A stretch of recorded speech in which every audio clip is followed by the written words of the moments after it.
Hello friends, welcome to Atul classes. I am Atul Srivastava, educator, mentor and career coach. दोस्तों हम लोग discuss कर रहे थे बीएसटी के अंदर। अभी तक हम लोगों ने 3 या 4 लेक्चर अपलोड कर दिए हैं हमने, और हम लोग डिस्कस कर चुके हैं फॉर्म ऑफ बिजनेस ऑर्गेनाइजेशन। तो आपका ज़्यादा समय बर्बाद ना करते हुए कंटिन्यू करते हैं लेक्चर को। जैसा कि आपको पता है कि मैं बीएसटी का जो लेक्चर है वो आपको डिस्कशन के माध्यम से पढ़ा रहा हूँ। जैसे कि एक टीचर कुछ डिस्कस कर रहा है, बता रहा है और आप उसको नोट कर रहे हो। तो अगर आप भी अपने नोट्स बनाना चाहते हो तो समरी वे में नोट्स बना सकते हो। मैं जितने भी टॉपिक्स हैं बीएसटी के 11th एंड 12th के कंप्लीट सिस्टमेटिक वे से मैं पढ़ा रहा हूँ। आप अगर चाहें तो उसे नोट्स बनाकर अपनी कॉपी में नोट कर सकते हैं, एक समरी मेंटेन कर सकते हैं मेरी बातों को सुनकर। ठीक है, कहीं पे कोई प्रॉब्लम है तो आप मुझसे डिस्कस कर सकते हैं। कोई चीज़ ना समझ में आए तो कमेंट बॉक्स में लिखिएगा, मैं आपकी क्वेरी को सॉल्व जरूर करूँगा। और अगर वीडियो पसंद आया हो तो लाइक शेयर कमेंट करना ना भूलिएगा। तो चलिए हम लोग आते हैं, come to the point. Form of business organisation. देखिए, फॉर्म ऑफ बिजनेस ऑर्गेनाइजेशन के अंदर हमने क्या देखा था कि हमने सीखा था कि कई प्रकार के फॉर्म होते हैं, जैसे कि sole trade, partnership, LLP, company और कोऑपरेटिव सोसाइटी। इस तरीके से बिजनेस कई प्रकार से मार्केट में चल रहा है, जिसमें हम लोग एक एक बिजनेस के बारे में अच्छे से डिस्कस करेंगे। बेसिकली जो मेन टॉपिक्स हैं, तो सबसे पहले हम लोग बात करेंगे सोल ट्रेड की, यानी कि प्रोप्राइटरशिप के बिजनेस की, कि ये क्या होता है। देखिए, सोल ट्रेड और प्रोप्राइटरशिप का बिजनेस होता क्या है, इसको बहुत अच्छे से समझिए। सबसे पहले समझने वाली बात यह है कि जो सोल ट्रेड और पार्टनरशिप का बिजनेस है, इसकी कुछ विशेषताएं समझिए पहले। कि एक व्यक्ति मालिक होता है, एक ही ऑनर होता है, वही प्रॉफिट या लॉस बियर करता है। सबसे पहले तो इतनी बात आपको समझ में आ जानी चाहिए। अच्छा, अब अगर हम बात करें तो इसमें आप एक डेफिनेशन लिख सकते हैं, हैने की डेफिनेशन, बहुत अच्छी डेफिनेशन है प्रोफेसर हैने की, एल.एच. हैने। इन्होंने कहा है कि the origin of business organisation is to be found in the origin of the single entrepreneur form, and the origin of the single entrepreneur form is to be traced to the activities of the family। यानी कि एकाकी व्यापार की विभिन्न विशेषताओं को संक्षेप में वर्णन किया है इन्होंने, और लिखा क्या है कि व्यक्तिगत स्वामित्व का संगठन वह संगठन है जिसका अध्यक्ष एक ऐसा व्यक्ति होता है जिन पर सारा उत्तरदायित्व होता है, जो उनके संचालन की देखरेख करता है और जो स्वयं अकेले ही इसकी असफलता की जोखिम को उठाता है। मतलब हमने कहा कि एक व्यक्ति ही इसमें मालिक होगा, वही सब कुछ सहन करेगा, मतलब कि प्रॉफिट भी उसी का और लॉस भी उसी का। तो इस प्रकार के बिजनेस को हम लोग सोल ट्रेड या प्रोप्राइटरशिप कहते हैं।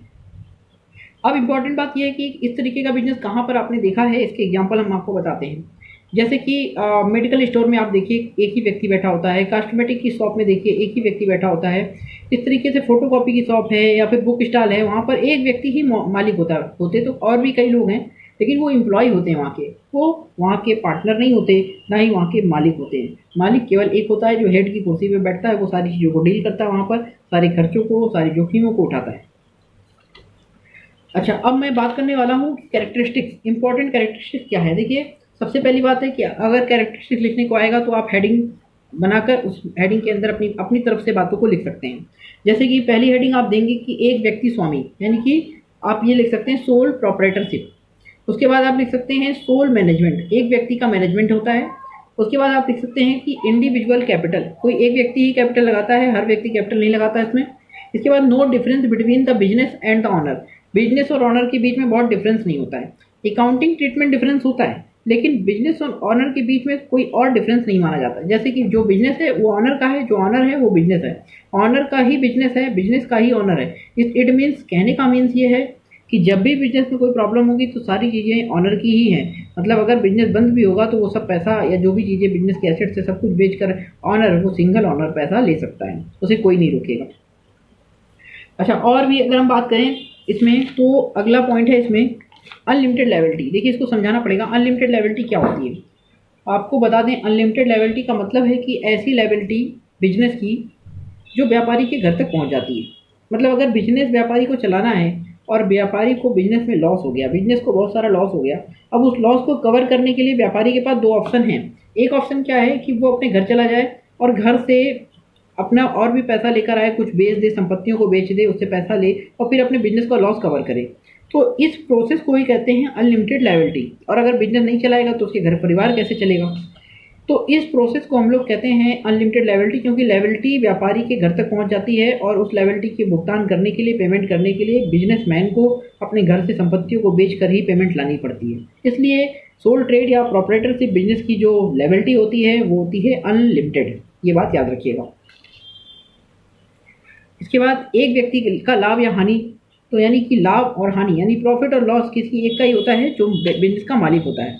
और फ्रीडम ऑफ ट्रेड, बिजनेस आप फ्रीडम तरीके से कर सकते हैं, आपके ऊपर कोई नहीं है, आपको कोई गाइड नहीं करेगा, आप पर कोई कंट्रोल नहीं करेगा, आप ही ऑनर हैं, आप ही सर्वा हैं अपने बिजनेस के, इसलिए फ्रीडम ऑफ ट्रेड कह सकते हैं। इसके बाद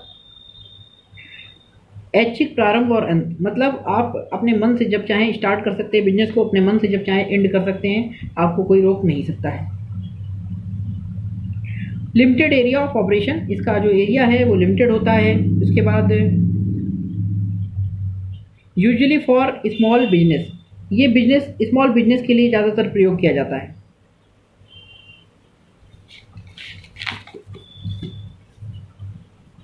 इसके बाद एक सेकेंड, 1 मिनट।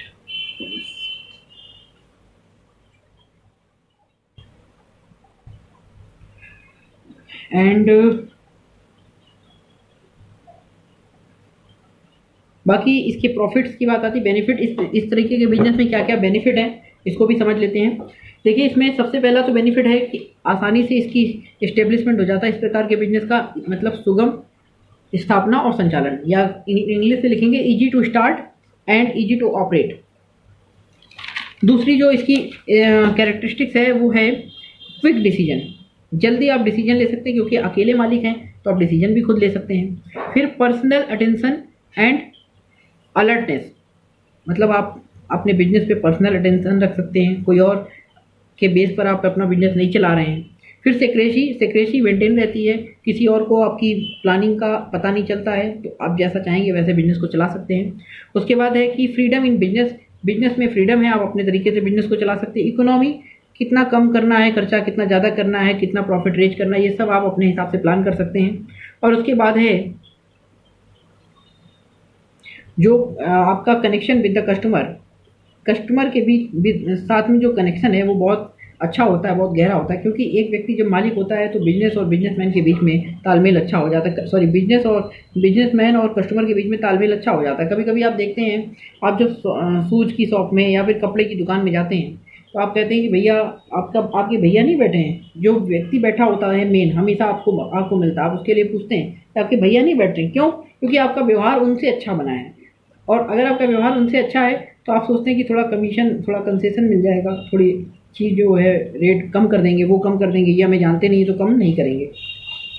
एक ह्यूमन साइकोलॉजी होती है कि कस्टमर को ऐसा लगता है कि जैसे कि हमें अगर कोई जानता है तो वो हमें डिस्काउंट दे देगा और नहीं जानता है तो डिस्काउंट नहीं देगा, लेकिन ऐसा कुछ नहीं होता है। वो एक ऐसा बिहेवियर, एटिकेट होता है, वो काम करता है। आप ये समझ सकते हैं कि कोई अपने लॉस में आपको कोई भी वस्तु नहीं बेचेगा, जितना प्रॉफिट होगा उतने में ही बेचेगा। उसके बाद जो पॉइंट है, अगर मैं मेन पॉइंट की बात करूँ, उसमें फ्लेक्सिबिलिटी तो होती है, अपने हिसाब से अपने बिजनेस को रन कर सकते हैं आप।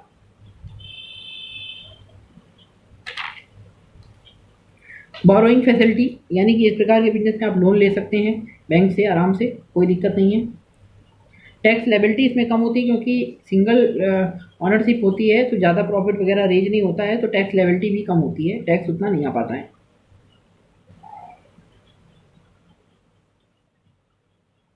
और लेस कैपिटल रिक्वायरमेंट, इसमें कैपिटल भी कम लगती है, अन्य बिजनेस की अपेक्षा कंपैरिजन में इसकी कैपिटल कम लगती है इसमें कैपिटल। अच्छा, अब हम लोग इसके डीमेरिट्स की बात कर लेते हैं। ये तो थी मेरिट्स, अब हम लोग डीमेरिट्स की बात करते हैं। डीमेरिट्स के अंदर लिमिटेड कैपिटल जो है इसमें बहुत कम होती है, अनलिमिटेड लायबिलिटी होती है, ये इसकी डीमेरिट है। अनलिमिटेड लायबिलिटी मैं पहले ही समझा चुका हूँ, आप देख लीजिएगा। अगर आपने अभी वीडियो बीच से देखा है तो आप उसको पॉज नहीं करिए और जंप ना करिए, स्किप ना करिए, सीधे आप सिस्टमेटिक वैसे आराम से देखते रहिए। इसके बाद लिमिटेड मैनेजमेंट एबिलिटी, हाँ, मैनेजमेंट ज़्यादा लोग नहीं करते हैं तो लिमिटेड मैनेजमेंट एबिलिटी तो है ही। मैनेजमेंट अगर 2 लोग करते हैं या 4 लोग करते हैं तो उतना अच्छा बिजनेस स्मूथली चलता है। उसके बाद अनसर्टेन एग्जिस्टेंस, एग्जिस्टेंस इसका अनसर्टेन है, पता नहीं कब चले कब बंद हो जाए, कुछ नहीं कहा जा सकता है क्योंकि अकेले व्यक्ति क्या क्या कर सकता है।